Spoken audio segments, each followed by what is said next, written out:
salaamaaleykum waa Sénégal waa àdduna yi ñuy seetaan yëpp man la Binta bu Idole ñëw di leen wax ne namm nañu leen xam nañ ne namm ngeen ñu mais ñoo leen raw xaar bi yàgg na trop ah fu ñu génn da ngeen ñuy laaj kay ngeen di ñëw lan moo xew dara xewul dañu bëgg li leen neex rek ñu ciy dox comme on dit à chaque fois on a juste pris le temps qu'il faut pour vraiment vous offrir le meilleur de nous.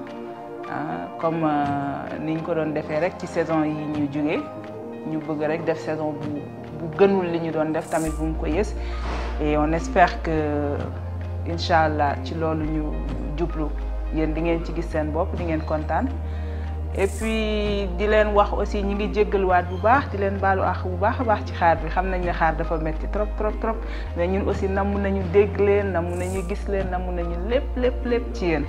Et puis on se donne rendez-vous très bientôt sur la Sen TV xam naa yéen a ngi laaj lu ko waral liggéey tamit boo ci nekkee da nga ciy gis sa bopp ki ngay liggéeyal gis sa bopp loolu moo waral suñu dem ci Sen TV mais bu loolu weesoo yëpp on vous dit à bientôt et surtout sama waa team vous avez bien vu le t-shirt Binta dama koy jaay maa koy jaayal sama bopp loolu mooy doon seen soutien ci man moo bëgg nag yéen ñëpp ngeen ñëw ngeen jënd ko. Après dinañ leen defaral numéro bi ci suuf ngeen xam fan ngeen di dem bu ngeen bëggee t-shirt yi ba mu nekk bu Binta wala képp ku nekk seen fans ci Idole di ngeen ko mën a am et ci njëg yu raisonnable. Allez merci à bientôt. yéexaay bi nag du dara lu dul liggéey bi gën ko rafetal mais dañ bëgg ngeen gën a kontaan yéene ñu ko jaral ñu def ci suñu fulla suñu fayda ak suñu jom ak suñu yéene.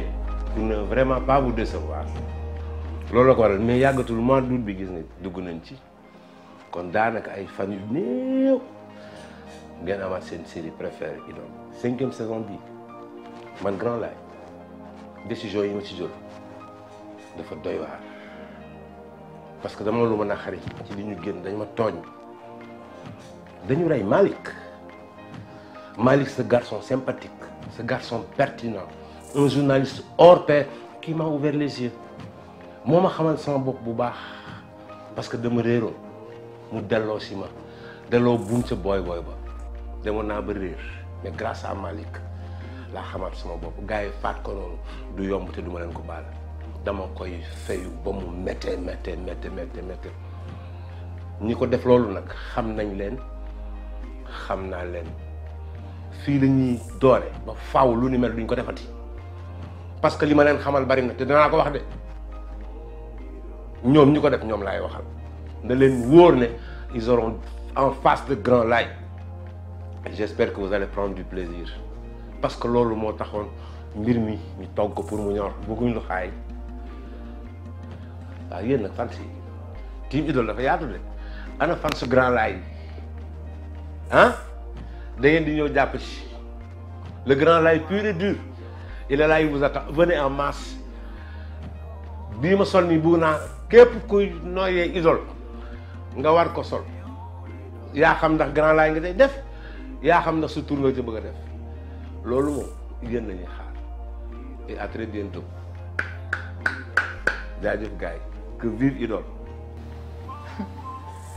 man yéen sax waruma woon sax tax toog fii di wax ak yéen parce que yéen ñëpp a ma bañ gis naa ne ñëpp a ma bañ. Grand Laye dàkk na ma kenn woowu ma Petit Laye jël nañ ko kenn woowu ma sax pour réconforter ma Carole mi nga xam ne ñëpp a ko abandonné woon ci prison bi man j'ai pris la peine d'aller la voir de m'occuper d'elle jusqu'à ce qu'elle sorte de prison mi ngi noonu léegi elle prend plus mes appels su ma ko woowee du ma faale yéen nag nit ñi ci yéen laa doon compter yaakaar ne dina am ku ma woo sax juste pour me réconforter et tout mais bon je n'ai reçu aucun appel aucun message rien du tout. xam naa ne neexuma leen mais bon c'est pas grave bon saison 5 Idole il faut absolument que je change nag parce que gis naa ne Margot kenn bëgg ko dinaa changer mais bon ça dépend de mes humeurs dinaa xool ndax dinaa mën a douce gentille hein, calme et tout différente des autres saisons. Mais bon, ça dépend de mes humeurs, comme je vous l'ai dit. Alors, vous voyez mon t-shirt, c'est marqué Margot Idole. ay 2 à 3 personnes maximum ñoo koy jënd mais bon c'est pas grave. De toute façon saison 5 on se reverra Inch'Allah. Je me présente plus, vous me connaissez. C'est Monsieur Rodriguez de la série Idole. Vous nous attendiez, vous attendiez les saisons 5 et 6.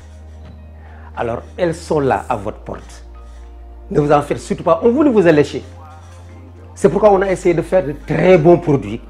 On vient avec de nouveaux éléments. Il y a beaucoup d'intrigues qui vont se défaire. Il y a d'autres intrigues qui vont se présenter à vous. Et vous savez, j'ai été promu. Je change de ministère. Grâce à vous, hein. Parce que si ce n'était pas vous, je ne serais pas là.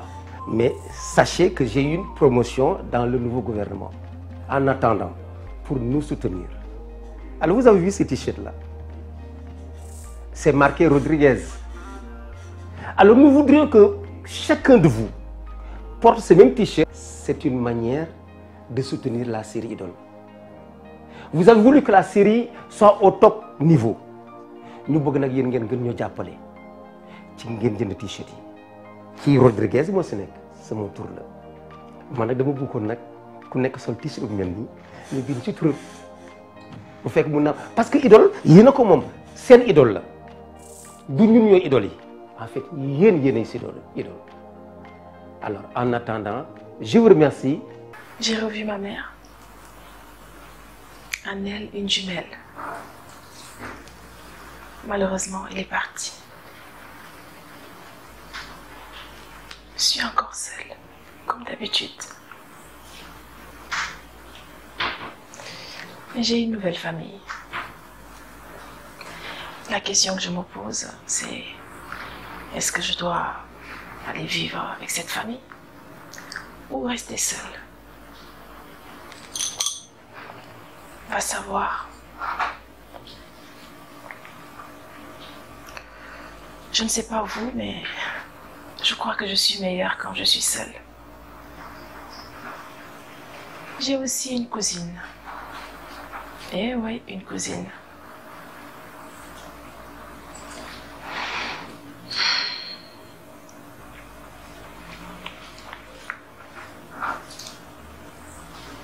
Malik. Je m'en veux. Je m'en veux. Il était têtu. Je dis pas rien à ça, moi. Mais il faut que je découvre c'est lui ou celle qui l'a tué. J'en fais une affaire personnelle. Parmi vous, s'il y a des gens qui m'aiment encore, achetez ce t-shirt pour me soutenir. asalaamaaleykum waa àdduna asalaamaaleykum waa Sénégal maa ngi leen di bëggee di leen ñaanal jàmm di leen wax gars yi nouvelle bu neex mooy li ngeen doon xaar bi yàgg na mais yegsi na Idole saison 5 ñu ngi commencé ci mois d'août bi xaar bi yàggoon na waaye booba léegi ñu ngi tëju di liggéey pour mën leen a jox loo xamante ni bu ngeen ko seetaanee seen xol sedd yéen ñi nga xamante ni yéenay jug di seetaan Idole di ko jàppale di ko soutenir ñu ngi kontaan ci yéen bu baax a baax gars yi saison 5 bi level bi dafa war a yéeg dafay doy waar parce que West Info dafa doy waar te man nag saison 5 bi dama ko war a toj parce que dama sonn quoi gars yi dañ ci war a jàpp quoi ma toj saison 5 bi parce que gars yi li ma dal nii bii passé dafa métti xoola asu li ma def mais am na luy annoncé lu neex parce que sama copain nee na ma chef bi Pendita dafa bare ci guñ pourquoi pas war na mën a nekk te kooku bu ma ko jëlee day leer ni samay affaire day gën a baax ci rédaction bi dox ci maayinam parce que saison bi dama bëgg indi affaire de bandi cerveau bandi techniquement laa bëgg a doxee bandi ci suuf parce que dëkk bi boo bandiwul léegi doo ci génn mais gars yi ñu ngi leen di wax yegsi nañu ak doole di ngeen kontaan incha allah di ngeen bég ñu ngi leen di wax aussi t-shirt yi pour fans club yi team Idole acteur ak actrice bu nekk ci série bi am nga sa t-shirt kuy sa acteur mën nga ñëw wala sa actrice mën nga ñëw jël si t-shirtam pour soutenir sa acteur ci série Idole gars yi di leen wax aussi tamit ne leen abonnement yi gars yi nañ ci jàpp di abonné bu baax a baax waaw dinañu neex trop ñuy abonné parce que bee passé gis ngeen Tafa geddoon na maa ko baab ba mu toog te bii paa bu demee mënatuma ko téye te bu demee damay dem sekk day dem ñeneen ak ñeneen dañuy dem kon gars yi ñun ak yéen ñoo far ñun yéen lañ fi nekkal bëgg ngeen kontaan di leen liggéeyal pour ngeen bég Idole ci kanam team Idole ci kanam. Salut tout le monde, ici Korka de la saison 5 d'Idole. Niñ may woowee Watch Best bi nar a changé Idole. On sait que les acteurs ils ont assuré pendant les saisons précédentes mais moi Korka ak sama staff moo du yomb. élection yi di ñëw comme ni ngeen ko xamee maa ngi préparé élection yi maa ngi xool kan mooy nekk président Sénégal man lay neex peut-être Macky Sall bu jaaree ci man mën na nekkaat président on ne sait pas mën na nekk keneen maa ngi xool daal da nga bëgg a présenté wu jaaral si man Korka saison 5 Idole avec son staff acheter mes t-shirts boo bokkee si dirigeant dëkk yi foog nga bokk ci man dirigeant yi ko dégg Korka la maa moom dëkk bi donc saison 5 d'Idole prenez mes t-shirts et restez dans mon staff. man Goudiaby non man Gouj suma gaañ la quoi man Gouj suma réel gaañ la quoi Gouj laa xamul nu ma koy def rek mais wóor naa la naru ma woon man dama bàyyi woon naa de Goudiaby man Mademoiselle Seck ñoo ma topp di jooy di raam di ma saraxtu pour ma ñëwaat mais man dama noonu Idole ak lu lépp lu taq si Idole ñi koy seetaan yëpp man sama tis nekkatu suñu ñoom bàyyi naa quoi garaaw dinaa leen may saison 5 6 bi moom du ma ko assuré 5 bi laa leen di may gis nga boo ma dabul si yoon bi noonu 500 000 parce que saison 5 bi maa ko tardé de waroon na commencé avant koor gi mais man maa di gars yi tourné wu ma bokkuma bàyyi naa boobu ba léegi ñu may topp di ma saraxtu di ma raamal xam nga ma dem ba rus quoi parce que tamit bët bu rusul toj quoi xam ma ne naa ñëw benn yoon rek xam nga parce que Idole dama bëri ay booy quoi xam seetaankat yi ñëpp su may booy lan xaaj bépp am na lu ma leen bëggoon wax mais du ma leen ko mën a wax waaw parce que li ma xam fii oui ma non neexul ba neexul ah mais non man dama am xam-xam la laa leen waxoon fii waxuma leen woon Penda dafa bari su Goudiaby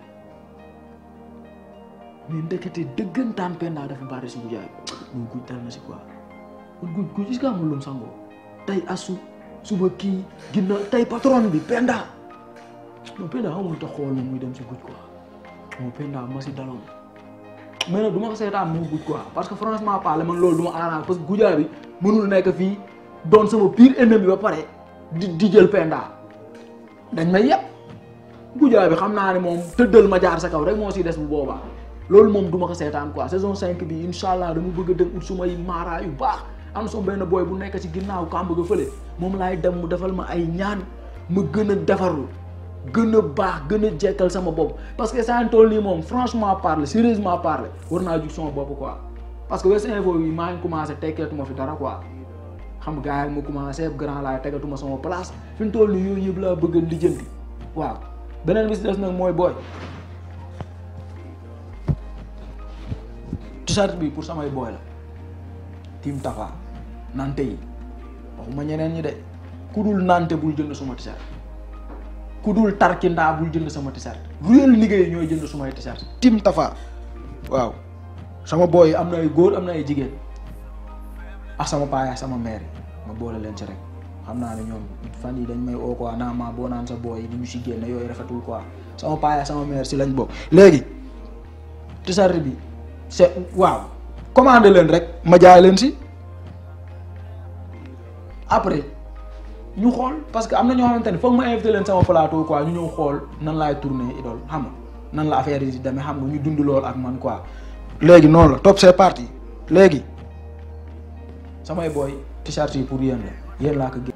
salaamaaleykum maa ngi bëggee képp koo xamante ne nii yaa ngi bëggee Idole di leen sant di leen gërëm kontaan nañ ci yéen gis nañ seen taxawaay gis nañ ni ngeen jàppale Idole gërëm nañ leen sant nañ leen mais nag ñun waa rédaction kontaanuñu dara ndaxte li ñu def Malick daf ñu metti ba léegi donc dinañ dox ci loolu bu loolu weesoo nag.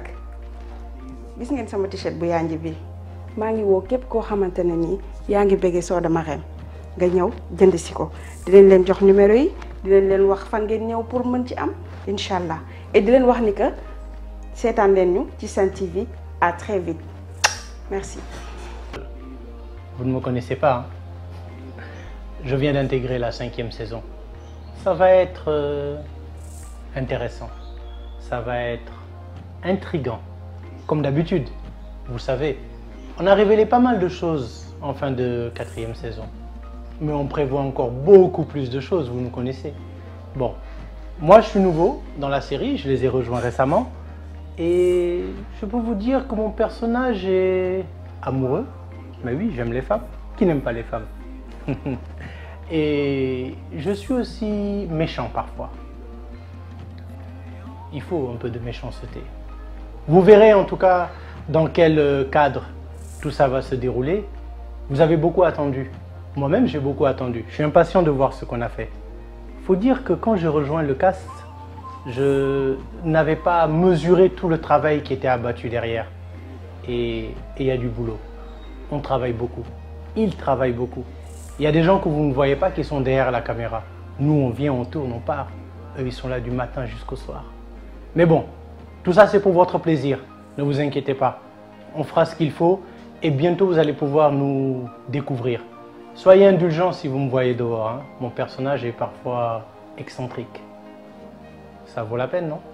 Enfin, vous ne me connaissez pas du tout. Ça, on l'a déjà établi. Mais moi, j'aimerais bien avoir quelques fans. Ça fait plaisir. Hein? Donc, Team Tierno, est-ce que je peux en avoir quelques-uns? Tierno, c'est le nom du personnage que je joue. Mon vrai nom, vous le verrez plus tard. C'est pas important. Mais Team Tierno, je compte sur vous pour avoir des t-shirts. Ce serait bien qu'on fasse ça. On va même lancer un truc. On va lancer le Idol Challenge.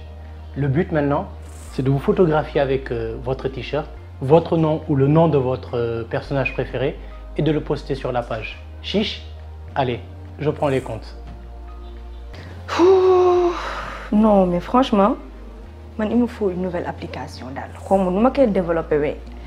Je vais parce qu'il me faut une application qui dina maîtriser tafa maîtriser ma tasawuf boobu noonu demba franchement parce que tamit man maa xale technologie il faut que ma jéem a def dara quand même te Mademoiselle Seck tamit benn application boo xamante ne day ne Seck tais-toi ppp Racky ban heure nga ñëw Racky tu es en retard Racky ceci Racky cela di ngeen ma jàppale de ñu defar application bi dégg ngeen mais sinon leen moo ma jaaxal je ne comprends pas lan moo tax tout le monde naan ma wee Racky c'est la plus petite Racky ceci Racky cela saison 5 bi Racky celi cela dinaa upgrade nee nañ maa fi gën a nekk xale sama place laay jël affiché ko carrément nekk ci kaw ñoom ñëpp ma devancer leen comme ça ñoom dañu xam ne de quoi je suis capable sinon ak ñaar ñu bees ñooñu ñëw je sais même pas ndax dinañ ma jàppale sax ci loolu.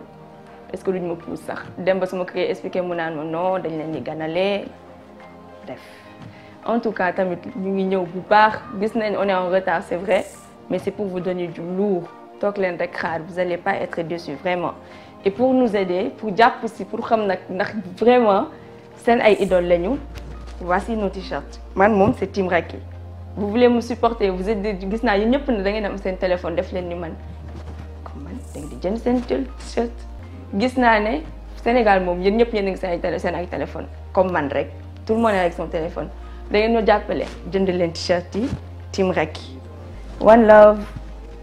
my man my nigga my homie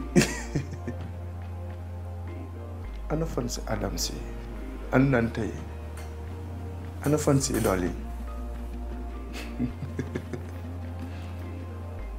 mais am na ñoo xam ne aussi dañoo contre Adams ñu naan Adams dof la Adams amul xel Adams ci nga koy utiliser daa lay war ne Adams nante la day jaamu soxla ada nee na nii moom violé na ma nii ba pare yóbbu suma doom yóbbu sama héritage doom aussi non day yomb nga ko wan ne ñu mel ni ñoom sax dootu ñàmbati si réew mi daf ma violé te loi war na si wax daf ma violé Chérif Mal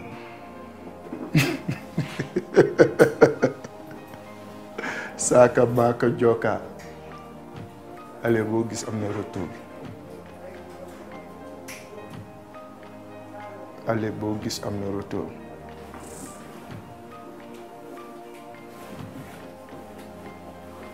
Saison 5 bientôt di ngeen gis gars yi loo leen mës a gis ci film ici au Sénégal. Non, Idole de ay fo. Idole de ay fo si xol la.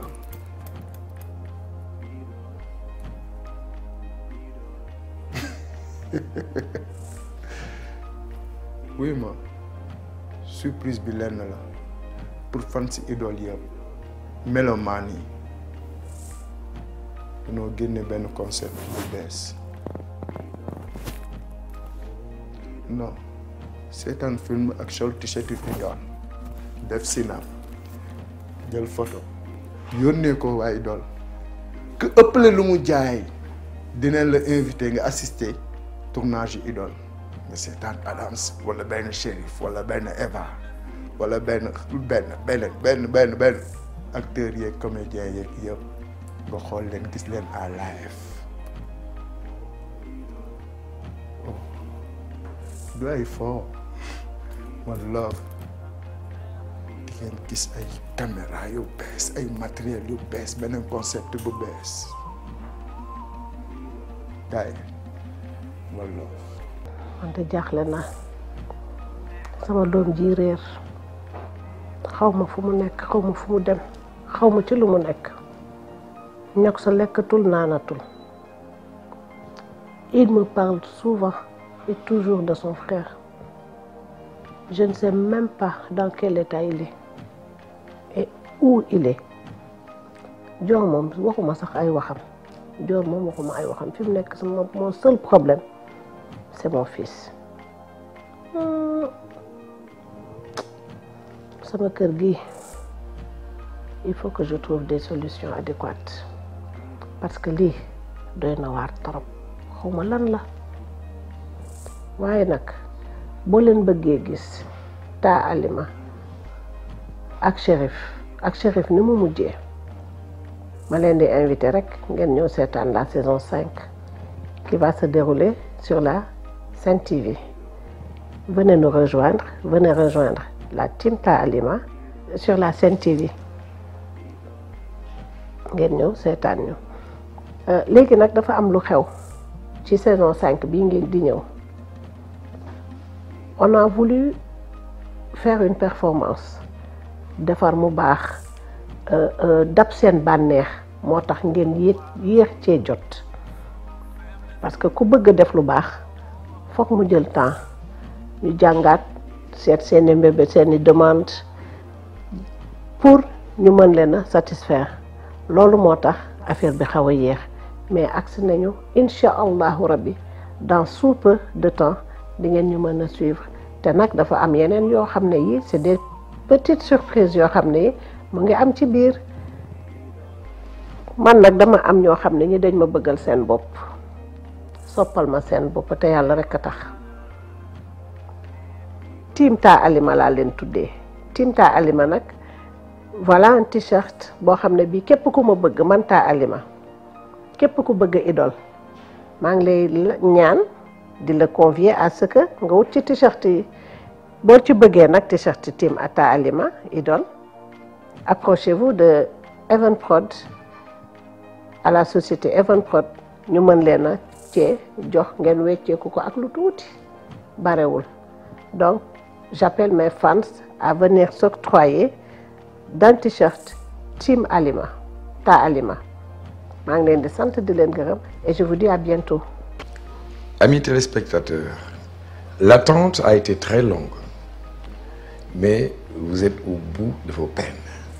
Idole revient en force avec la 5e et la 6e saison. Et je vous promets qu'il y aura beaucoup de surprises, beaucoup de suspense, mais aussi beaucoup d'action. Mais au fait, man dama xaw a jaaxle tuuti parce que vous savez ma Pendita, eh bien nous vivons un amour profond, sincère, exceptionnel. Mais je ne sais plus. Tout est chamboulé en ce moment. Mais au fait, que me conseillez-vous? Dites-moi, moi je vous écoute. ndax dañ ne mbëggeel capitaine nu borom la te da koy maajloo mais enfin la vie continue avec Idole encore des surprises et toujours beaucoup plus de surprises ça je vous le promets mais surtout n'oubliez pas les t-shirts ça c'est la nouveauté les t-shirts de la team Idole mais il y a team Sen ah suma fans yi foo leen toll nag Ndakaaru Sénégal Europe États-Unis partout dans le monde da ngeen may bind di ma bëggee alors procurez-vous ces t-shirts pour nous soutenir parce que Idole c'est vous Idole c'est nous Idole c'est un ensemble pour crever le petit écran je vous remercie. La veuve noire. Non, c'est terminé. Je ne fais plus mon deuil. À présent, c'est Nafi. Ils ont tué Malik. J'ai vraiment peur pour eux. Car je vais régler cette affaire. Je vais me venger. Ils ont intérêt à se cacher. Car ils auront très mal. su ma leen jàppee seen àddina bi yépp nar a yàqu. C'est pas da ngeen a rey Malik. Ce ne sera pas une mince affaire. dinaa ko lijjanti ba mu mët ñi ko def dinaa leen jàpp sonal leen duma leen rey de mais di ngeen dee ci kaw suuf di dox. Par contre, dans cette saison, il me faut un enfant. L'idée est toujours là, c'est d'avoir un bébé. Et cette fois-ci, je veux vraiment l'avoir. À toute la team donc de Nafi, on se donne rendez-vous au mois d'août. Donc voilà, j'espère que vous allez bien supporter votre actrice préférée. Donc Nafi, la veuve noire, la folle, on peut dire. Donc voilà, team Nafi. Bonjour. J'espère que vous allez bien. Moi, je sais pas. Depuis qu'il est parti, j'ai tout perdu. En quelque sorte, je suis partie avec lui. Je sais pas exactement comment exprimer ma tristesse, comment exprimer ce que moi je ressens. Et je le souhaite à personne. J'ai perdu l'homme que j'aimais. J'ai perdu le seul en qui je croyais. Alors, cette saison, moi, ce que je vous promets, ce sera de découvrir la vérité. C'est de découvrir la personne qui se cache derrière mon malheur. Et si toutefois il y en a qui te compatissent, ou juste si toutefois vous vivez un peu ce que je vis, achetez mon t-shirt Team Rama. Mais vas-y, écoute Frangin, regarde. Non, Mounouma, chaque fois, de lui expliquer la même chose. C'est pas possible. Il n'y a pas de secret, comme je te l'avais dit. Suis une fille, elle te fuira. Fuis une fille, elle te suivra. Mais c'est simple comme bonjour. Ouais, ça fois, ça grand bourg avec yo, donc écoute, regarde, je te reprends tout à l'heure. Gars, nous filmer. Je te reprends, d'accord?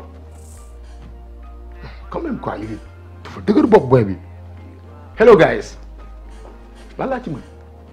Dina gars. Vous faites que yéen wóolu leen seen bopp. Mais c'est votre problème. Moi je suis beau et je l'assume. Ça y coof yombul de. Gis ngeen ma. Je suis beau et je l'assume. Vous faites que loolu neexu leen yéen a xam. Quand je me regarde dans le miroir, je me fais, écoute, tu es beau, da nga coofe mënoo dara. Léegi nag xam naa ne ñu bëri ci yéen ñu ngi nekk fii di poser wu ay questions waa ji moom lan moo ko fi andi lan lay lijjanti. Si vous voulez le savoir, c'est très simple. Saison 5, saison 6 sur la Sen TV. Képp ku bëgg ma jox ko mission lijjanti la moo nekk ci biir West Info. Li nga numéro bi ngay gis fii ci suuf. Da ngay woote nga jënd commande ce t-shirt team genre. Képp ku ci bëgg mission nag tu m'appelles sur ce numéro, tu commandes ton t-shirt et tu vas voir. Mission yo amul fenn. Hey, yéen ak genre.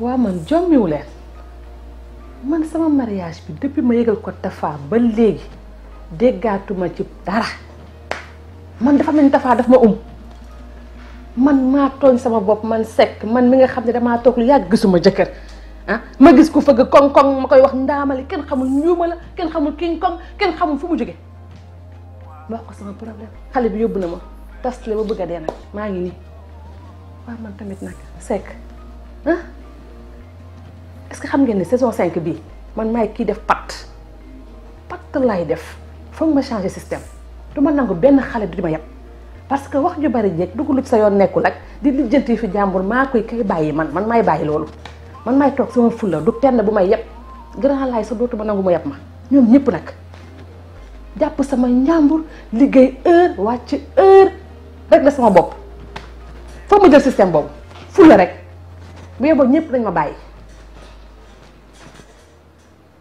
waaye ana waa Team Seck yéen di ngeen wax ci t-shirt yi nag compétition la de man ak ndaamali bu ngeen nangoo nag ba muy ëpp ma lu mu jaay man am naa coow dootuma may jàmm kon nag gaaw leen ngeen jënd ko Team Seck la ñu wax ñëpp ñëw fii la. Oyez, oyez, une nouvelle est arrivée. Idole 5-6 est là. Wesh. Ça a chauffé. Ça a vraiment chauffé. Ça sera mouvementé. Comme j'aime bien les mouvements. J'aime bien que ça bouge, moi. J'aime bien que ça excite.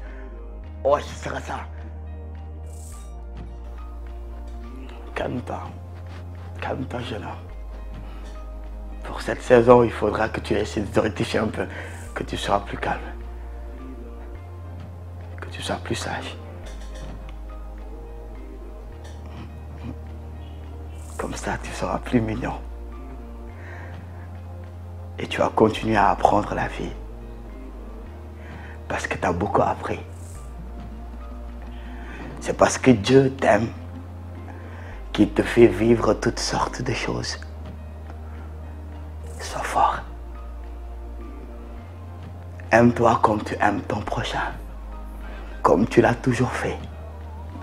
Casse-leur la gueule puisque tu les aimes. Comme tu l'as toujours fait.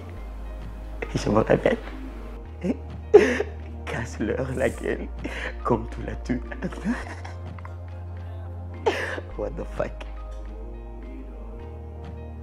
On m'a brûlé. On m'a brûlé.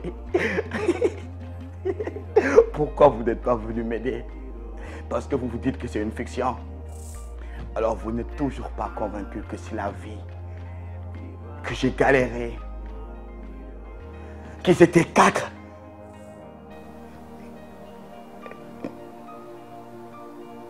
Je me rappelle plus.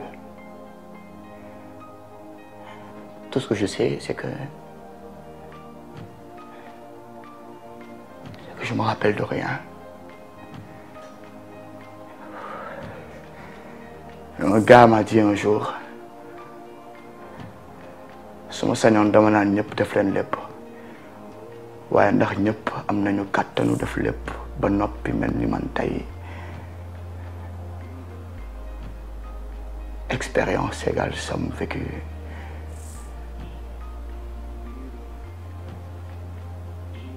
Qui m'a brûlé?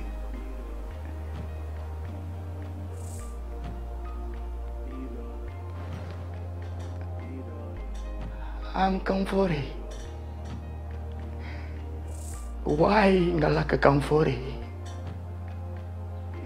Why nga jël Kamfori dugal ko ci oto nga dóor ko nga lakk ko? Why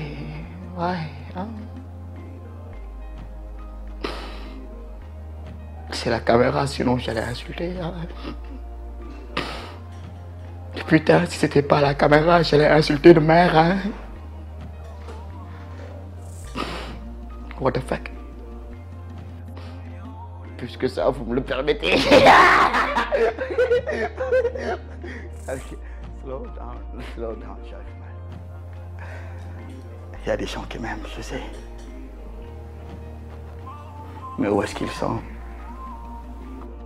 J'en suis sûr que Mère Alima va porter Kamfori. Et toi, tu vas faire ça.